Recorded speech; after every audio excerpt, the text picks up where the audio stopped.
अस्सलाम वालेकुम and welcome to my YouTube channel. आज के इस वीडियो में हम लोग बात करेंगे Delhi proposal to Simon commission. अगर हम लोग पीछे देखें तो हम 1924 तक हमने खिलाफत मूवमेंट तक बात की थी और उसके बाद डायरेक्ट हम लोग 1927 का जो इम्पोर्टेंट इवेंट है दिल्ली प्रपोजल और उसके बाद साइमन कमीशन उस तक आ गए और देखते हैं कि दिल्ली प्रपोजल क्या था और साइमन कमीशन क्यों आया। So first of all outline की तरफ जाते हैं। सबसे पहले बैकग्राउंड देखेंगे, देन दिल्ली मुस्लिम प्रपोजल्स और इसकी डिमांड्स क्या मानेगी या नहीं मानेगी ये भी देखेंगे, और देन साइमन कमीशन 1927 का, और फिर कंक्लूजन एक। सो बैकग्राउंड देखें तो लखनऊ पैक्ट वाज क्रिटिसाइज्ड। अगर आपने खिलाफत मूवमेंट की वीडियो देखी है तो आपको इस चीज़ का अच्छे से अंदाज़ा होगा, बखूबी अंदाज़ा होगा कि लखनऊ पैक्ट को क्रिटिसाइज किया जा रहा था फ्रॉम बोथ साइड, मुस्लिम्स और हिंदूज दोनों साइड से। ठीक।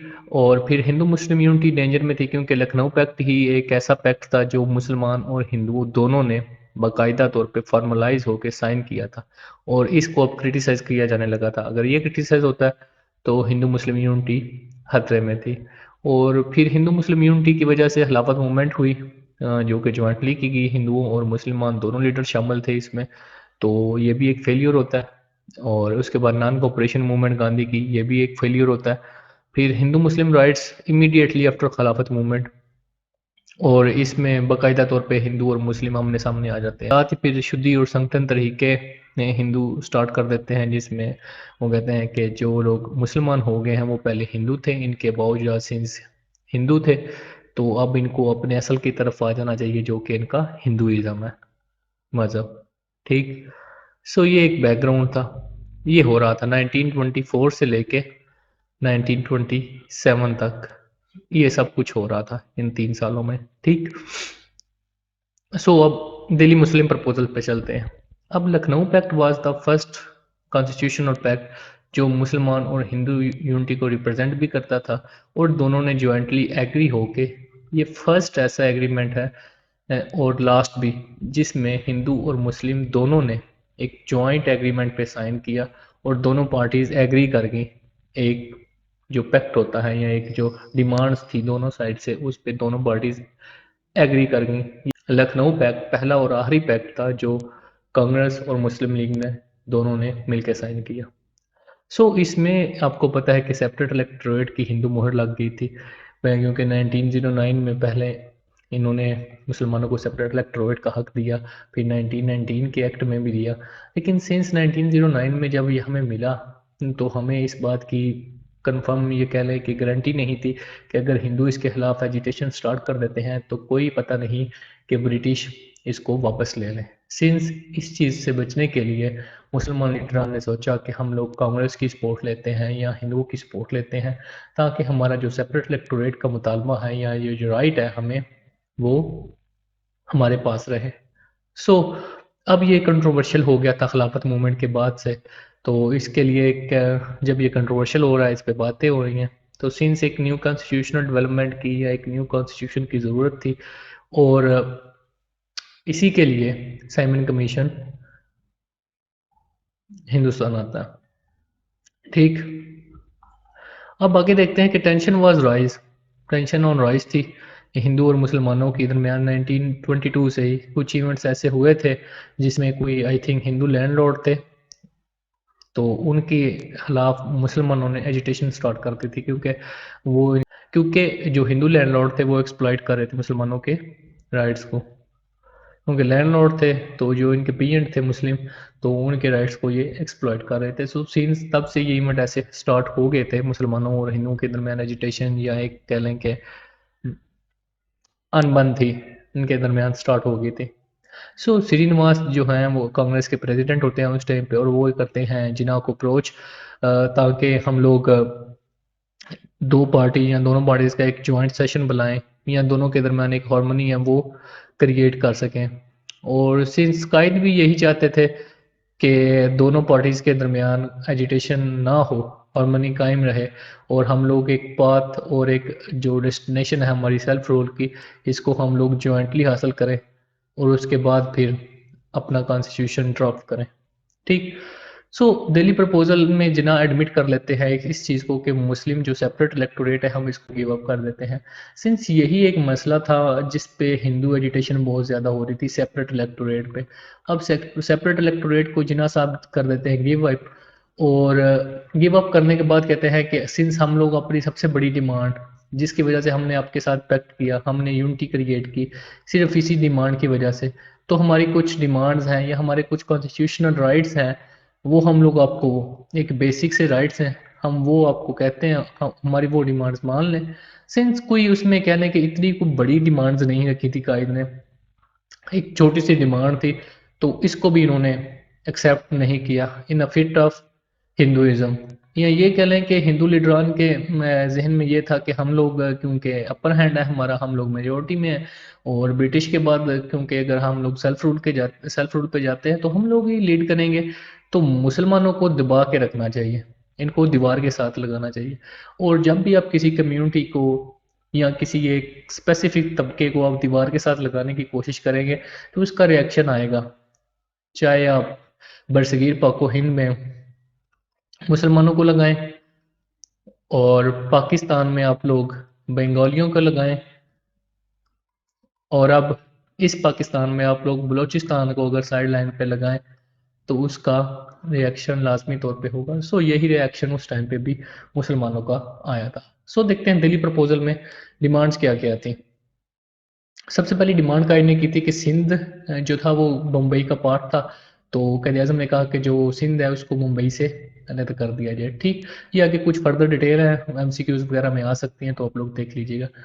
और इसके बाद उन्होंने कहा कि रिफॉर्म्स इंट्रोड्यूस करवाई जाए एनडब्ल्यूएफपी और बलूचिस्तान में। उस टाइम पे जो ब्रिटिश हुकूमत थी इन्होंने कह लें कि बिल्कुल ही साइड लाइन पे रखा हुआ था जो नॉर्थ वेस्ट प्रोविंस है, जिसे हम लोग आजकल केपी के कहते हैं, या फाटा वगैरह है। पाकिस्तान बनने के बाद भी आप लोगों को पता है कि फाटा का मर्जर अब जाके हुआ है, तो ऑलमोस्ट 70 सालों के बाद। तो उस टाइम पे भी यही हालात थे कि इसको उन्होंने बिल्कुल ही छोड़ा हुआ था, इसको प्रोविंस का दर्जा नहीं दिया गया था। तो सो इन्होंने कहा कि जैसे आपने दूसरे सूबों को प्रोविंसेस का दर्जा दिया, उसमें कॉन्स्टिट्यूशन असेंबली वगैरह सब कुछ आई है, तो रिफॉर्म्स इस तरह की इंट्रोड्यूस करवाई जाए एनडब्ल्यूएफ पे भी और बलूचिस्तान में भी। ठीक, और इनको फुल प्रोविंसेस का दर्जा दे दिया जाए। और दूसरा ये था कि वेटेज फॉर हिंदू मिनोरिटीज़। अब इसका सीधा सीधा मैं आपको मतलब बताऊँ ना, तो ये था कि अगर हिंदू मिनोरिटी में है किसी जगह पे और मुस्लिम मेजोरिटी में है, और आप लोगों ने फॉर एग्जांपल 10% रिप्रेजेंटेशन दी है इनको हिंदुओं को, तो जिस जगह पे हिंदू मेजोरिटी में है और मुस्लिम मिनोरिटी में है तो उस जगह पर भी 10% आप लोगों को रिप्रेजेंटेशन देनी चाहिए। दूसरा ये कि in the central legislature there should be 1/3 representation. ठीक, और जो सेंट्रल असेंबली है उसमें 1/3 मुसलमानों की रिप्रेजेंटेशन। बस दैट्स इट, ये 4 डिमांड्स थी। और इनमें से भी जो ये 1/3 रिप्रेजेंटेशन थी ये इसीलिए थी कि सेपरेट इलेक्टोरेट सिंस नहीं है, तो हम लोगों की रिप्रेजेंटेशन का कोटा एक सेट हो लेजिस्लेचर में, ताकि हम लोग अपनी आवाज़ बता सकें, अपने राइट्स बता सकें, और कॉन्स्टिट्यूशन में अपना एक प्रॉपर एक पार्ट ले सकें। ठीक, सो अब ये दिल्ली प्रपोजल हो गए, तो नेक्स्ट देखते हैं कि आगे क्या होता है इसके बाद। ठीक, अब दिल्ली प्रपोजल तो कायद ने दे दिया, ठीक है, तो इसके बाद क्या होता है। अब जब सेपरेट इलेक्टोरेट को गिव अप किया है तो इसका मतलब यह है कि ज्वाइंट इलेक्टोरेट होगा, और अब से इंतखाबात होंगे एग्रीगेट बेस पे। ठीक, अब कांग्रेस क्या करती है कि एक रिलीफ मिल जाता है मुसलमानों को कि शायद के हवा चेंज हो जाए। होता क्या है कि कांग्रेस एक्सेप्ट कर लेती है। 15 मई का जो मुंबई का सेशन होता है उसमें कांग्रेस दिल्ली प्रपोजल को एक्सेप्ट कर लेती है। अगर अब दिल्ली प्रपोजल को मान लिया जाता है, लेकिन कांग्रेस का एक सेशन होता है मद्रास में 1927 में ही 30 दिसंबर को। ठीक, अब इसमें ये लोग रिजेक्ट कर देते हैं। अब ये रिजेक्ट हो चुका है, ठीक, पहले मान लेते हैं फिर रिजेक्ट कर देते हैं। लेकिन जब ये मानते हैं ना, तो इससे ये होता है कि अब एक बात है, हम लोग एक बात पे, हम एक फ्रीडम पे के बात पे, और हम लोग किसकी तरफ जा रहे हैं, सेल्फ रूल की तरफ। अब लोग सेल्फ रूल की तरफ जा रहे हैं। ठीक, लेकिन होता क्या है ना कि एक सस्पेंस आ जाता है, ये वाला मद्रास सेशन वाला, और इसको रेटिफाई कर देती है कांग्रेस कि हम लोग नहीं मानते दिल्ली प्रपोजल को। और इस प्रपोजल की वजह से क्या होता है कि इसको ब्रेक लग जाती है, इस प्रोसेस को, नेचुरल प्रोसेस को, क्योंकि अगर मान लेते तो एजिटेशन मुसलमानों और हिंदुओं की तरफ से एक जितनी होनी थी बराबर होनी थी और एक डायरेक्शन में होनी थी। ठीक, सिंस इन्होंने डिवाइड नहीं होना था, खुद को नहीं काटना था, खुद को नहीं मारना था, किसको मारना था, ब्रिटिश को, या इनके खिलाफ एजिटेशन सारी स्टार्ट करनी थी। सो एक सेल्फ रूल की तरफ हम लोग जा सकते थे और जो डिवीजन के वक्त जो अट्रॉसिटी हुई शायद उससे हम लोग बच जाते। लेकिन सिंस ये अल्लाह के कामों में से एक काम था, तो पाकिस्तान बनना था, तो इन्होंने नहीं माना इस चीज़ को, तेरी प्रपोजल को। सिंपल सी डिमांड थी, आप लोगों को मैं बता चुका हूँ, 4 डिमांड थी बस। अब 2 फैक्टर्स इसमें इन्वॉल्व थे जिसकी वजह से ये दिल्ली प्रपोजल रिजेक्ट होते हैं। एक तो अपोजिशन होती है महासभा की, ठीक, और दूसरे फंडामेंटलिस्ट हिंदू पार्टी जो है वो इस चीज़ को डायरेक्टली सुनते साथ ही रिजेक्ट कर देते हैं, क्योंकि मैंने आपको बताया ना, इन फिट ऑफ हिंदुइज्म इन्होंने रिजेक्ट किए थे ये सारे दिल्ली प्रपोजल को, ठीक। और आज भी इन्होंने जो एनआरसी और ये सारे जो शोहरियत के कानून है ये भी फिट ऑफ हिंदुइज्म किए हैं। अब देखें ये कहाँ तक लेके जाते हैं। सो इन्होंने कहा कि हम लोग सिर्फ सेक्टर इलेक्टोरेट को आपने जो गिव अप किया है ना, हम ये डिमांड मानते हैं आपकी, बाकी किसी डिमांड को नहीं मानते, ठीक है। दूसरा फैक्टर था ब्रिटिश का। अब ब्रिटिश भी नहीं चाहते थे कि हिंदू दिल्ली प्रपोजल को एक्सेप्ट करें। सिंस अगर ये एक्सेप्ट करते हैं दिल्ली प्रपोजल को, तो कौन साइड लाइन होगा? ब्रिटिश, ना कि मुस्लिम।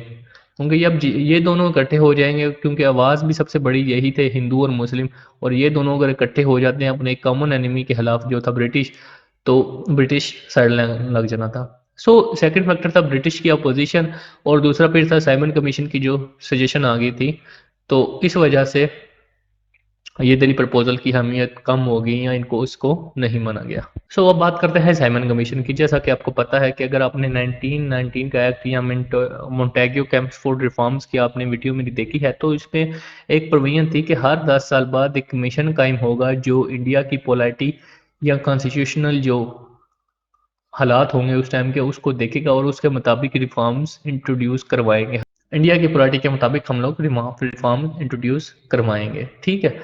अब होता क्या है कि आपको पता है कि एक कॉन्स्टिट्यूशनल क्राइसिस या एक केओस की सूरत होती है, क्योंकि राइट्स हो रहे होते हैं काफ़ी ज़्यादा, और इसके साथ दिल्ली प्रपोजल कायद देते हैं तो इसको नहीं माना जाता। तो अब ब्रिटिश को क्या करना पड़ता है कि 2 साल पहले, हालांकि साइमन कमीशन को आना 1929 में था, तो ये 2 साल पहले ही 1927 में ये रिफॉर्म्स का पैकेज इंट्रोड्यूस करवाने के लिए इंडिया में एक कमीशन भेजते हैं इंडिया से। सिंस इसके चेयरमैन होते हैं सर जॉन साइमन, तो इसी वजह से इस कमीशन को साइमन कमीशन भी कहा जाता है, ठीक है। सो इसके ये जॉन साइमन इसके कमीशन और उसके साथ ये इसके 5 साथी और थे। अब इंडियंस क्यों इसके खिलाफ थे, तो इसकी मेन और प्रॉपर वजह ये थी कि सिंस कोई मेंबर भी नहीं था, ये जो सारे मेंबर्स थे ये सारे ब्रिटिश के थे, ब्रिटिश की तरफ से अपॉइंट किए गए थे। अब इंडियंस का ये कहना था कि सिंस हम लोगों के लिए आपने कॉन्स्टिट्यूशन ड्राफ्ट करना है, तो हम लोगों की रिप्रेजेंटेशन ही नहीं है इस कमीशन में। तो हाउ इज इट पॉसिबल कि आप एक कम्युनिटी के लिए कॉन्स्टिट्यूशन बना रहे हैं, कानून बना रहे हैं, और इसका कोई मेंबर भी आप लोगों के पास एज अ सजेशन देने के लिए नहीं है, तो हम लोग इस कमीशन को नहीं मानते। सो इस वजह से जो इंडियन नेशनल कांग्रेस है ये इसको रिजेक्ट कर देती है, देखते ही रिजेक्ट कर दे। बल्कि कमीशन तो बाद में बनेगा ना, ये सजेशन तो बाद में देगा, ये पहले ही नारे लगाने शुरू कर देते हैं, Simon go back, Simon go back. So suggestion तो बाद की बात थी, तो इसको मानने से इन्होंने इनकार कर दिया। सो मद्रास का जो सेशन हो रहा होता है ना 1927 में, तो उसमें 3 ऑब्जेक्टिव्स होती हैं उसकी। To ratify the Delhi Muslim proposal, number 1, number 2 boycott Simon commission, और नंबर 3 पे था to set up all party committee under Pandit Motilal Nehru to draft a constitution. अब ये क्या था कि draft a constitution by Pandit Motilal Nehru? पहले तो आपने देखा ना कि ब्रिटिश कॉन्स्टिट्यूशन बना रहे थे, ठीक। तो ये मोतीलाल नेहरू की सरबराही में क्यों कॉन्स्टिट्यूशन कमेटी बना रहे थे और इसको कह रहे थे कि कॉन्स्टिट्यूशन बनाओ? तो नेक्स्ट हम लोग देखते हैं कि ये क्या सीन था। पंडित मोतीलाल नेहरू को इन्होंने क्यों अपॉइंट किया ऑल पार्टी का सरबराह भी और कॉन्स्टिट्यूशन ड्राफ्ट करने के लिए? नेक्स्ट स्लाइड में आपको पता चल जाता है। अब होता क्या है कि ऑल इंडिया मुस्लिम लीग ना खुद हाउस डिवाइडेड होती है उस टाइम पे। इसमें एक थे सर मोहम्मद शफी ग्रुप और दूसरा था डॉक्टर सफीउद्दीन ग्रुप। अब इसमें जो सर मोहम्मद शफी ग्रुप था ना, ये कह रहा था कि हम लोगों ने कोऑपरेट करना है सामिन कमीशन के साथ, और जो डॉक्टर सफीउद्दीन वाला ग्रुप था ये कहता है कि हमने बॉयकॉट करना है साइमन कमीशन को। अब अगर डॉक्टर मोहम्मद शफी वाले मेंबरान्स को हम लोग देखें ना, तो इनके साथ थे अल्लामा मोहम्मद इकबाल और मौलाना हसरत मोहानी। ठीक, ये थे डॉक्टर मोहम्मद शफी वाले ग्रुप में। अब डॉक्टर सफीउद्दीन के ग्रुप में थे जिना और सर मोहम्मद यकूब। सो आप लोगों को ये डेवलपमेंट आप लोगों को एक पता चल गई कि मुस्लिम लीग 1927 में हाउस डिवाइडेड थी, इनके दरमियान यूनिटी नहीं थी। सो इन डेवलपमेंट से आप लोगों को एक चीज़ का अंदाज़ा हो जाएगा था कि कायद या मोहम्मद अली जिना साहब क्यों इंडिया छोड़ के लंदन चले जाते हैं। ठीक है, हम अभी तक हम लोग इधर तक आ पहुंचे हैं, आप लोगों को सारे डेवलपमेंट्स की पता चल गया। ठीक है, अब देखते हैं कि साइमन कमीशन ने क्या किया। साइमन कमीशन ने विजिट किया इंडिया को 2 दफा, एक मार्च 1928 में, फेब टू मार्च, ठीक, और दूसरा अक्टूबर टू अप्रैल इन 1929। सो इसमें इन्होंने मुख्तलिफ जो लीडरान थे, जो एरिस्टोक्रेसी मुस्लिम के, हिंदू के, तो इनसे मुलाकातें करने का तुक ये था, या कह लें कि रिलेशन ये था कि इन्होंने सिंस ये पोलिटिक कंट्रोल कर रहे थे, इनकी लीडरशिप ज़्यादा थी या इनके फॉलोअर थे, तो इनसे मिल के या कह लें कि मुज़ाकरात करके, ये मीटिंग करके, ये एक एंड जो कॉन्स्टिट्यूशन है या एंड कॉन्स्टिट्यूशन सजेशन है उस तक पहुंचना चाह रहे थे। पंडित मोतीलाल नेहरू क्यों कॉन्स्टिट्यूशन कमेटी ड्राफ्ट का लीड कर रहे थे इसको?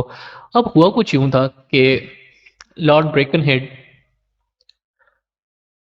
इन्होंने चैलेंज इशू कर दिया जब साइमन कमीशन के खिलाफ एजिटेशन स्टार्ट की ना, तो इसने कहा कि सिंस हिंदू या कह लें कि इंडियंस जो हैं, सॉरी इंडियंस इस काबिल अभी नहीं है कि ये लोग कॉन्स्टिट्यूशन ड्राफ्ट कर सके, इसने ये कहा। और साथ ही इसने ये कहा कि हम लोग इंडियन मेंबर्स इसलिए नहीं इसमें ऐड कर रहे कि सिंस हिंदू और मुस्लिम जो रिफ्ट है, हिंदू प्लस मुस्लिम जो रिफ्ट है, अगर हम लोग हिंदू मेंबर्स को इंक्लूड करेंगे तो मुस्लिम इसके खिलाफ हो जाएंगे, मुस्लिम को इंक्लूड करेंगे तो हिंदू इसके खिलाफ हो जाएंगे। सिंस इससे डिवीजन क्रिएट होगी और कॉन्स्टिट्यूशनल डेडलॉक क्रिएट होगा, तो हम लोग आप लोगों को इंक्लूड नहीं कर रहे, और आप लोग अभी इस काबिल नहीं है कि इस कॉन्स्टिट्यूशन बना सकें, और अगर हैं तो हमें अपना कॉन्स्टिट्यूशन ड्राफ्ट करके दें। ठीक है, और अगर हमें इसमें सब कुछ ठीक लगता है तो हम लोग ये कॉन्स्टिट्यूशन ले आएंगे। ठीक है, यहाँ तक मामला क्लियर हो गए। अब कायद के लिए भी ये एक बहुत बड़ा चैलेंज था, या कह लें कि चाहे सिंस कायद वाज नेशनलिस्ट और ये से नेशनलिस्ट प्राइड था इंडियन का, तो ये भी कॉन्फिडेंट थे कि सिंस हम लोगों ने अपनी एक जो बेसिक डिमांड्स हैं 3-4 ये हमने दे दी हैं, बाकी हम लोग आगे फर्दर कांग्रेस के साथ डिस्कस करके डिटेल फॉर्म कर देंगे, तो कॉन्स्टिट्यूशन बनाना कोई इतना मसला नहीं है, और हम लॉर्ड ब्रेकनहेड का चैलेंज पूरा कर देंगे।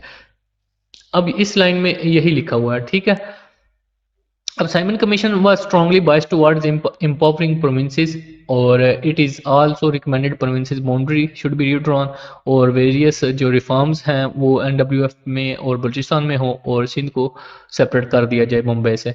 सिंस आप लोग देख रहे हैं कि दिल्ली प्रपोजल वाली ही डिमांड्स ऑलमोस्ट जो सजेस्ट की थी साइमन कमीशन ने ही।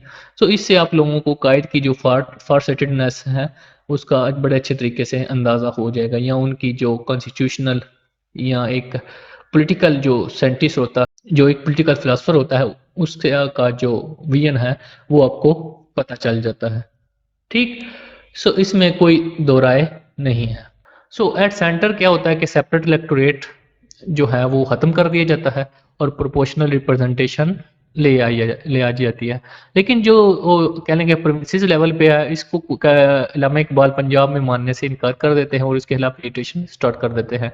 और सिंस सेमन कमीशन की रिकमेंडेशन को कभी भी माना नहीं गया, तो ना ही ये इम्प्लीमेंट नहीं होती, और ना ही दिल्ली प्रपोजल की जो सजेशन है उनको भी नहीं माना जाता, तो ये सजेशन इम्प्लीमेंट ही नहीं होती। लेकिन साइमन कमीशन करता क्या है कि ये एक काम करता है कि जो हिंदू मुस्लिम की जो ज्वाइंट स्ट्रगल होती है ये डीरेल हो जाती है, ये ख़त्म हो जाती है। ठीक, यहाँ तक हम पहुँच जाते हैं। अब कंक्लूजन की बात करें तो मैंने आपको दिल्ली प्रपोजल के बारे में बताया। ठीक है, इसकी डिमांड्स के बारे में बताया 1927। ठीक, इसमें कुछ डिमांड्स देते हैं कायद, इसकी 4 डिमांड्स होती हैं, और इसको पहले मुंबई के सेशन में मान लिया जाता है, लेकिन जब मद्रास का सेशन होता है तो उसमें इसको रेटिफाई कर दिया जाता है। अब होता क्या है कि साइमन कमीशन भी आ जाता है। साइमन कमीशन क्यों आता है कि 1919 के एक्ट में ये प्रोविजन होती है कि हर 10 साल बाद कॉन्स्टिट्यूशनल रिव्यू होगा और इंडियन पॉलिटी के मुताबिक हम लोग चेंजेस कर देंगे। सिंस इसने आना 1929 में था, तो 1927 में आने का मकसद ये था कि जो कॉन्स्टिट्यूशनल या जो केओस था उस वक्त इंडियन पॉलिटी में, तो ज़रूरी था कि कॉन्स्टिट्यूशन को रिव्यू किया जाए या नया कॉन्स्टिट्यूशन लेके आया जाए। तो इसके लिए साइमन कमीशन पहले आ जाता है, ठीक। और उसके साथ ही हिंदू और मुस्लिम ऑलमोस्ट इसको मानने से इनकार कर देते हैं, साइमन कमीशन के साथ काम करने से इनकार कर देते हैं और नारे लगाते हैं गो बैक साइमन, ठीक, साइमन गो बैक, ठीक, ये नारे लगाना स्टार्ट कर देते हैं। और लॉर्ड ब्रेकनहेड जो इस टाइम के इंडियन सेक्रेटरी ऑफ स्टेट होते हैं, उनको इस चीज़ से काफ़ी ज़्यादा कह लेंगे इरिटेशन होती है और वो कहते हैं कि इंडियंस अगर इतने ही काबिल हैं तो हमें एक कॉन्स्टिट्यूशन बना के दिखाएं, ठीक। और हम लोगों को अगर वो कॉन्स्टिट्यूशन ठीक लगता है तो हम इसको इम्प्लीमेंट कर देंगे। और हम लोग आपको इसलिए शामिल नहीं कर रहे, जो असाइनमेंट कमीशन की कमेटी है, कि आप लोगों की वजह से डिवीजन क्रिएट होगी सोसाइटी में। और अगर आप लोग काबिल हैं तो हिंदू और मुस्लिम मिलके हमें कॉन्स्टिट्यूशन बना के दो। सिंस लॉर्ड बेकनहेड के जो चैलेंज होता है उसको एक्सेप्ट करते हैं हिंदू भी और मुस्लिम भी। और काइद वाज कॉन्फिडेंट कि हम लोगों ने एक बेसिक जो परफॉर्मा है या जो बेसिक कॉन्स्टिट्यूशनल जो हम लोगों की डिमांड्स हैं वो हमने प्रोवाइड कर दी हैं। और हम लोग कांग्रेस के साथ मिलके इस पे डिस्कशन करेंगे और आगे फर्दर डिटेल प्रोवाइड कर देंगे और हम लोगों का कॉन्स्टिट्यूशन बन जाएगा। लेकिन ये काम होता नहीं क्योंकि पंडित मोतीलाल नेहरू उस कमेटी को हेड कर रहे होते हैं, ठीक। और वो दिल्ली प्रपोजल की सजेशन को मानने से इनकार कर देते हैं और एक अपनी कह लें कि रिपोर्ट या अपनी सजेशन देते हैं जिसको हम लोग नेहरू रिपोर्ट के नाम से जानते हैं। और अगला लेक्चर नेहरू रिपोर्ट पे ही होगा, तो इससे आपको फर्दर डिटेल समझ आ जाएंगे। अब नेहरू रिपोर्ट में दिल्ली प्रपोजल को क्यों नहीं माना गया, इसलिए कि ईगो, सीधी सी बात है। मेरा जो पॉइंट ऑफ व्यू है वो ईगो है। आप लोग जो मर्जी कह लें, हिंदू मुस्लिम दुश्मनी एक साइड पे, ये सेल्फ ईगो थी इनकी कि हम लोग ही हैं करता धरता इंडिया के और मुस्लिम चूंकि माइनॉरिटी में है तो हम लोग इनको दबा के रखेंगे और हम लोग ही काबिल हैं। तो कॉन्स्टिट्यूशन बनाना और हिंदुओं से या सॉरी ब्रिटिश से डिमांड करना हमारा हक है, तो हम लोग इनकी बातों को नहीं मानते। बेसिकली ये हम लोगों को साइड लाइन लगाने की कोशिश कर रहे थे कि आप लोगों का काम क्या काम है कॉन्स्टिट्यूशन बनाने में या सजेशन देने में, सिंस ये हमारा कंट्री है हम लोग इसको चलाएंगे। इस वजह से इन्होंने नेहरू रिपोर्ट की जो सजेशन है, सॉरी, दिल्ली प्रपोजल की सजेशन, इसको नेहरू रिपोर्ट के में शामिल नहीं किया। और अगर ये शामिल कर लेते तो शायद पाकिस्तान मूवमेंट इतना दम हम ना पकड़ते। ये बातें यहीं खत्म हो जाते हैं, ठीक। अभी तक क्या दिल्ली प्रपोजल 1927 और साइमन कमीशन 1927 में इसमें कोई क्वेश्चन रहता है तो kindly let me know in comment section, मुझे बताइएगा और मैं आपको आंसर लाजमी करूँगा। और अगर आप मेरे चैनल को सब्सक्राइब कर दें तो I will be thankful for you. Okay, मिलते हैं फिर नेक्स्ट लेक्चर में, तब तक के लिए अल्लाह हाफिज़।